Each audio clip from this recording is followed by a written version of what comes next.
முருங்கைக்கீரை சிறுபருப்பு கூட்டு எப்படி செய்யுதுன்னு பார்க்கலாமா? ரொம்ப நல்லாயிருக்கும் இது. தொட்டுனும் சாப்பிட்லாம், சாப்பாட்டில் போட்டுனும் சாப்பிட்லாம், ரெண்டுமே செய்யலாம். ரொம்ப நல்லாயிருக்கும் இது சாப்பிட்றதுக்கு.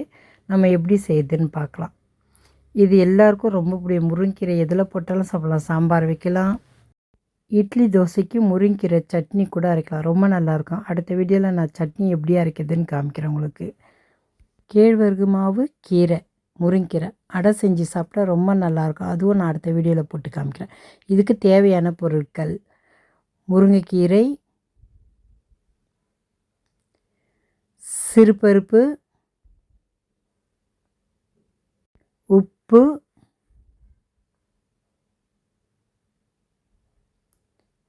மஞ்சள்தூள், எண்ணெய்,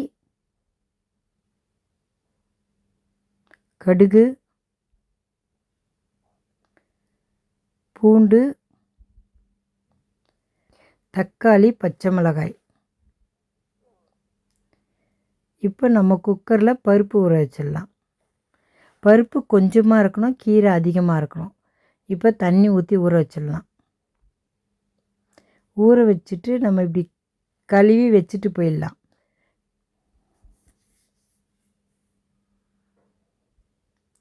கழுவி இப்போ தண்ணி ஊற்றி ஊற வச்சுட்டு போயிடலாம்.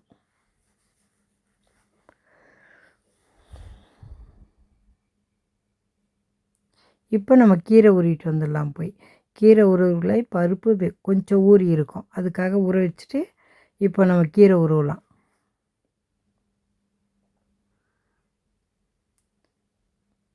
இது மாதிரி உருவி போட்டுங்க கீரை காம்பு இல்லாமல்.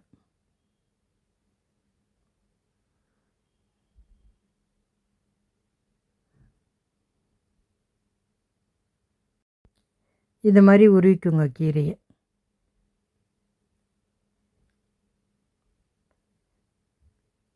உருவினாவே ரொம்ப ஈஸியாக வந்துடும். முருங்கீரை ரொம்ப ஈஸி உருவுறது. இது மாதிரி உருவுனா வந்துடும். அதனால எல்லா முருங்கீரையும் இது மாதிரி உருவிங்க. எவ்வளோ கீரை ஒன்றாலும் போடலாம். பருப்பு கொஞ்சமாக போடுங்க, கீரை தான் அதிகமாக இருக்கணும். இது மாதிரி உருவி போட்டுக்கோங்க எல்லா கீரையும்.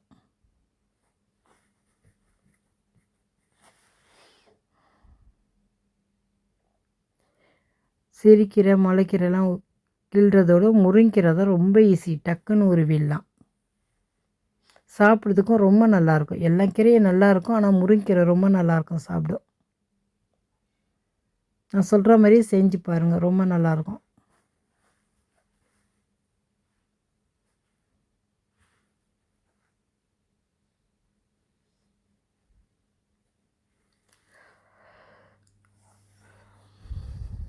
நல்லா இது மாதிரி உருவிக்குங்க.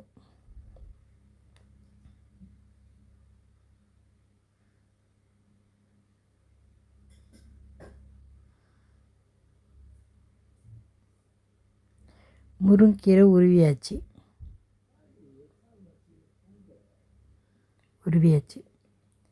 இப்போ நம்ம எல்லா கீரையும் உருவி போட்டாச்சு பாருங்கள். அவ்வளோதான், உருவியாச்சு. எவ்வளோ ஈஸியாக சீக்கிரமாக உருவியாச்சு பாருங்கள். நான் தான் சொன்னல, முருங்கீரை உருவுறது ரொம்ப ஈஸின்னுட்டு. டக்குன்னு உருவி போட்டுடலாம். வாரத்தில் இது 3 நாள் கூட சாப்பிட்லாம். கீரை ரொம்ப நல்லது. இல்லை 2 நாளாவது சாப்பிடுங்க வாரத்தில், இல்லை 1 நாளாவது சாப்பிடுங்க. ரொம்ப நல்லது முருங்கீரை சாப்பிட்றது. சட்னி அரைச்சி சாப்பிட்லாம், துவையல் அரைச்சி சாப்பிட்லாம். முருங்கீரையில் நிறைய செஞ்சு சாப்பிட்லாம்.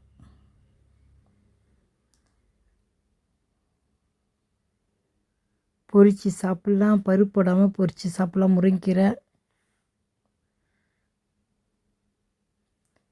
இப்போ பருப்பு ஊறிடுச்சு. அதில் நல்லா கழுவிட்டு தண்ணி ஊற்றிட்டு பச்சை மிளகா கட் பண்ணி போட்டுங்க இது மாதிரி பொடிசாக. தக்காளியும் பொடிசாக கட் பண்ணுறங்க, வெங்காயம் போடாதீங்க.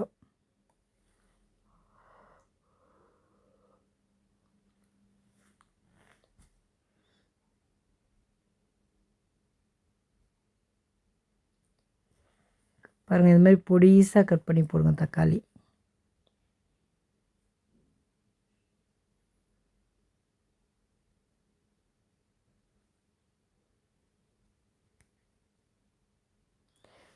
அவ்வளோதான், தக்காளி எல்லாத்தையும் கட் பண்ணி போட்டாச்சு.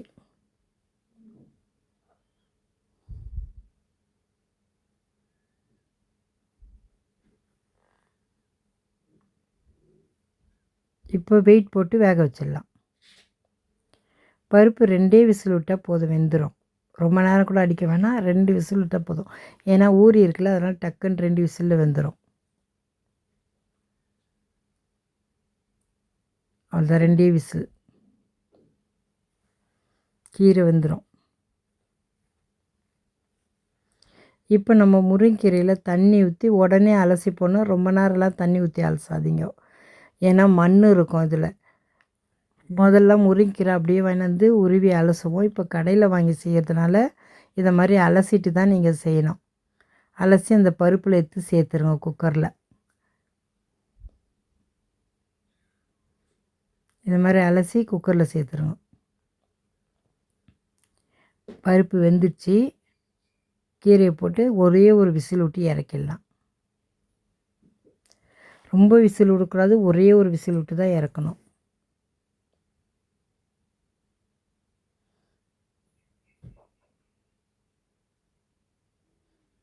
எல்லா கீரையும் அலசி போட்டாச்சு. தண்ணிலாம் ஊற்ற வேணாம், பருப்புலேயே தண்ணி இருக்குது. இப்போ நம்ம உப்பு சேர்த்துடலாம். நீங்கள் கீரை அலசி போட்டு மட்டும் விட்ருங்க, தண்ணி சேர்க்காதீங்க, ஏன்னா பருப்பில் தண்ணி இருக்குது. இப்போ மஞ்சாத்தூள். இப்போ ஒரு குக்கர் மூடி போட்டு ஒரே ஒரு விசில் விட்டு இறக்கிடலாம். வெயிட் போட்டுருங்க.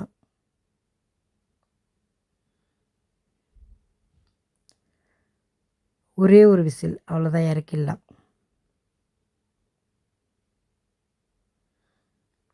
திறந்து கீரை எப்படி வந்துருச்சுன்னு பார்க்கலாம்.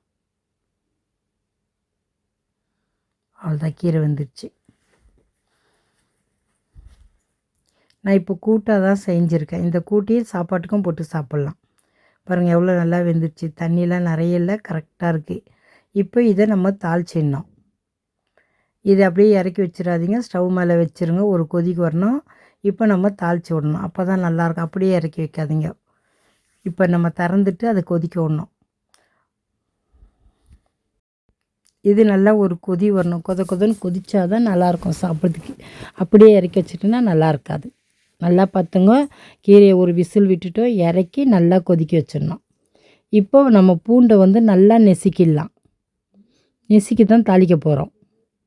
நெசுக்கி வச்சுருங்க. இப்போ ஒரு கடாய் வச்சுட்டு தேங்காய் எண்ணெய் ஊற்றுங்க. தேங்காய் எண்ணெய் காஞ்ச உடனே இப்போ கடுகு சேர்த்துடலாம்.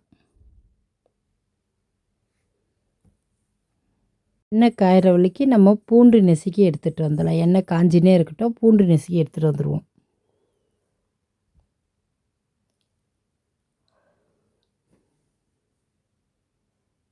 அவ்வளோதான், எண்ணெய் காஞ்சாச்சு. இப்போ நம்ம கடுகு சேர்த்துடலாம். கடுகு சேர்த்தாச்சு. கடுகு பொரிஞ்ச உடனே நம்ம நெசுக்கி வச்ச பாருங்கள் பூண்டு, அதை எடுத்து சேர்த்துடலாம். இப்போ பூண்டு சேர்த்தாச்சு. பூண்டை நல்லா வதக்கணும். நல்லா வதக்கிட்டு கீரையில் எடுத்து சேர்க்கணும். போட்ட உடனே எடுத்து ஊற்றிடாதீங்க, பூண்டு வாசனை அடிக்கும். நல்லா வதக்கணும். பூண்டு நல்லா வதங்கிடுச்சு. இப்போ எடுத்து கீரையில் சேர்த்துடலாம். கீரை பாருங்கள் கொதிச்சுன்னு இருக்கா, நம்ம தாளித்து அதில் ஊற்றிடுறோம். தாளித்து ஊற்றிட்டு நல்லா கலரிட்டு இறக்கிடணும். ஏற்கனவே கீரை கொதிச்சுன்னு இருக்கு, இதை தாளித்து அதில் ஊற்றிட்டு இப்போ நல்லா கலக்கிட்டு இறக்கிடணும். இது மாதிரி நல்லா கலக்கி விடுங்க.